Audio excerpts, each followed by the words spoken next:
This is something we've been talking forever. But now they've discovered it with $1 billion research. And I've seen hundreds and thousands of people who just become healthy and well.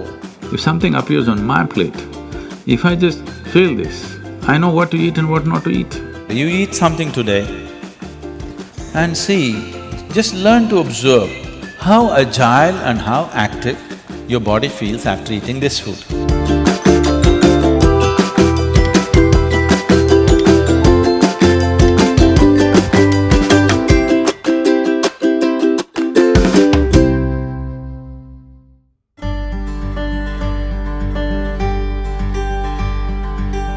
The simple thing right now that's a rage in the world is, if you come to our ashram, all the people there who are physically immensely active eat 10 o'clock in the morning, 7 o'clock in the evening, 2 meals. How many doctors have been telling me that they will die of malnourishment, this will happen, that will happen, you must do this, you must do that. I eat only 1 meal a day most of the days. One big meal I eat and that's it. And doctors telling me, no, Sadhguru, the way you're traveling, this will happen, that will happen, you must eat at least once in 4 hours, something you must eat. I said, leave me alone, I'm doing fine. But now, a big university in America comes up with this called intermittent fasting. It's not nonsense, it's good. But they rediscovered something that we have known forever. Now everybody is saying there must be a 16-hour gap. Then all your ailments will go away. What the hell were we saying all these thousands of years? The simple thing is, there are many aspects to this, psychological, physiological. But now cancer is on the rise in the world. A cancerous cell is like a criminal in the society. All of us have in our bodies. Only if they become… their concentration becomes more than what they should be, or they gang up and locate themselves in one place, they become like organized crime. There are pickpockets in Kochi, I'm sure. Hello? There are small-time criminals, individually operating in twos and threes. We don't take it very seriously, we leave it because it happens. But suppose all 100 of them got organized into a organized crime, now we will crack down. Because we know now it becomes a threat to the society. Similarly, cancerous cells are like this. Criminals, they're moving around, doing some damage. Their only problem is, right now, they're generally eating about 8 to 12 times more than what the other cells are eating. So if you just give sufficient break between one meal and the other, most of them will die because they cannot survive. This is something we've been talking forever. But now they've discovered it with $1 billion research. And I've seen hundreds and thousands of people who just become healthy and well simply because they're not fueling up all the time when the tank is filling. In the yoga center, all the time people are physically active. So everybody is very hungry by the time it's 3:30, 4 o'clock in the evening, they're extremely hungry. But we learn to live with that because empty stomach and hunger are two different things. Hunger means your energy levels start dropping. But empty stomach is a good thing. In the yogic sciences, today modern science also is coming in line with this. But what we know by our experience, you will spend $1 billion to come there. Because research is all about how many $1 million, that's how it is. Your body and your brain works at its best only when your stomach is empty. So we always make sure we eat in such a way, how much ever we eat, our stomach must be always empty within 2 to 2.5 hours' time maximum. So we go to bed hungry always. People think they cannot sleep. They can sleep. On an average, for 25 years on an average, I slept only 2.5 to 3 hours. These days I'm getting little lazy and sleeping anywhere between 3.5 to 4.5 hours in spite of the level of travel that I have.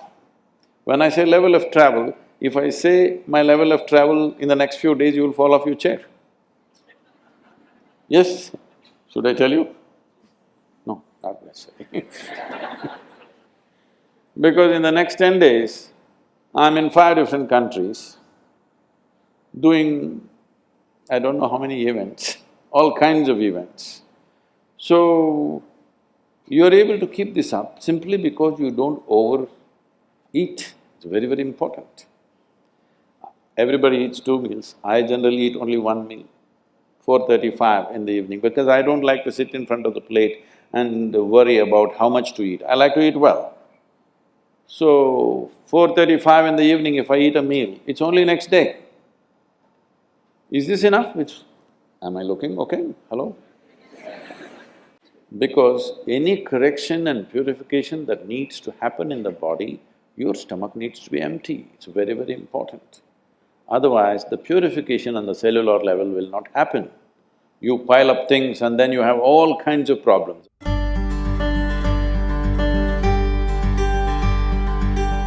When you don't touch the food, you do not know what it is. If food is not good enough to be touched, I don't know how it's good enough to be eaten. So we should not have listened to our mothers and we should eat with our fingers because touching our food helps us stay in contact with it. The cleanliness of your hands is entirely in your hands.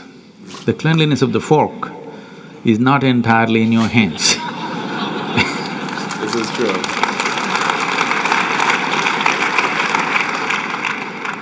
And nobody else but you have used these hands. So, there is an assurance as to how clean or not clean it is right now. The fork, you do not know who's used it, how they've used it, for what they used it. And all they have to do is wipe it with a tissue and give it to you and it looks pretty clean. Above all, you don't feel the food. The first thing that's been taught to us is, if food appears in front of you, to hold your hands upon the food for a few moments, just to feel how the food is. If something appears on my plate, if I just feel this, I know what to eat and what not to eat. What I should not eat, I don't taste it and then reject it, I just don't eat. Because my hands are the first level, not tasting in the sense the tongue tastes, but knowing the food. First thing is knowing the food. You want to know a person, you guys go and shake their hands. I'm usually avoiding that, but That's a good strategy. But the food that's going to become a part of you, first thing is your hands. Even if you physically don't touch it, just being conscious and being there, it clearly tells you how the food will behave within you. Whether this particular food on this particular day, should it go into you or not, because every day your body is not the same thing. Every day, every moment it's different. If you feel the food, you just know whether this food has to go into you on this day or not. If that much awareness is brought in, we don't have to go on telling people what they should eat. Every meal they must decide what they should eat in that meal. There is no one prescription that this is what you should eat for your life. That will feel too claustrophobic, that only this I can eat.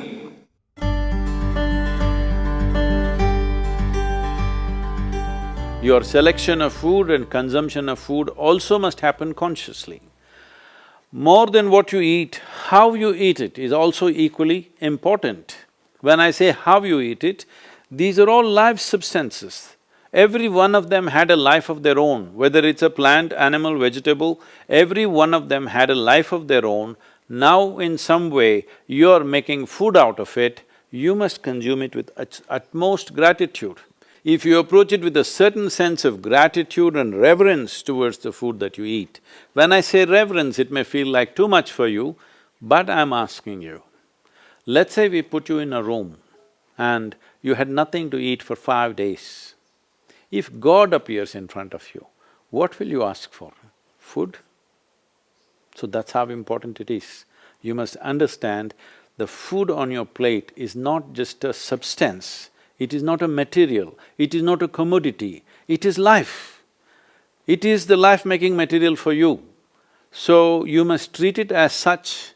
Right now, when it's on the plate, when it's out there, it has no value, but the moment you consume it and it becomes your flesh and blood, now suddenly it's of immense value. Why do we live like this? It's very important, when it comes on your plate itself, you must treat it as a part of yourself. With great reverence, you must consume. Just the way you consume it, if you change that, food will behave very differently within you. This is what consciousness means. If people say your consciousness has no impact on your life, only chemical structures have impact, I'm very sorry for them because that's not how life works. Human consciousness has a deep and profound impact on everything that we touch, especially the food that we are making another life as a part of ourselves. When we're doing such an act, it's very, very important we treat it with utmost gratitude and reverence.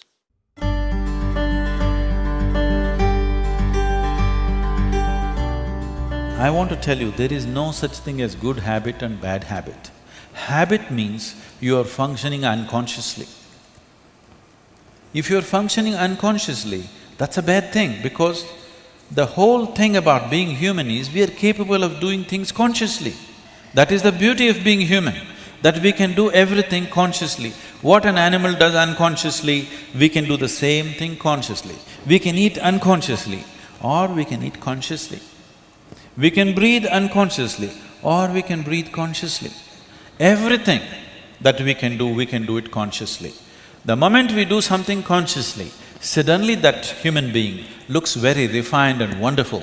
Just because somebody walks and speaks consciously, doesn't he become a beautiful human being?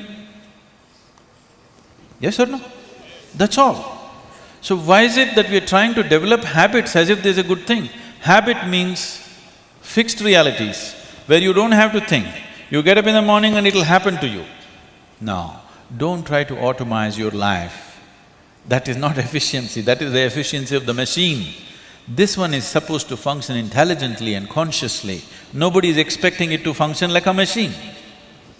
So, about food and stuff, food must be suitable for the body that we eat for.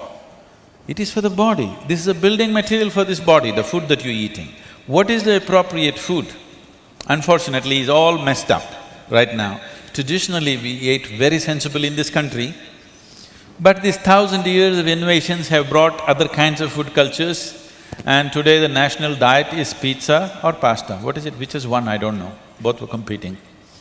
So, we are losing our sense about food. It's definitely time to look at what is the most suitable thing. If I go into that food, it's a very long process, but you must experiment with food, not just by the tongue, but by the body. You eat something today and see, just learn to observe how agile and how active your body feels after eating this food. If it feels like it wants to go to the grave, that's not good food. If it feels like it wants to be alive after eating this, except coffee, because that's a stimulant.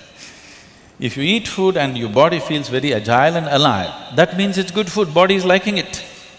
If you eat something, it feels dull, that means it's not liking it, it's having difficulty with it, that's why it feels dull. So just on this basis, there's a much… this is a very simplistic way of putting it.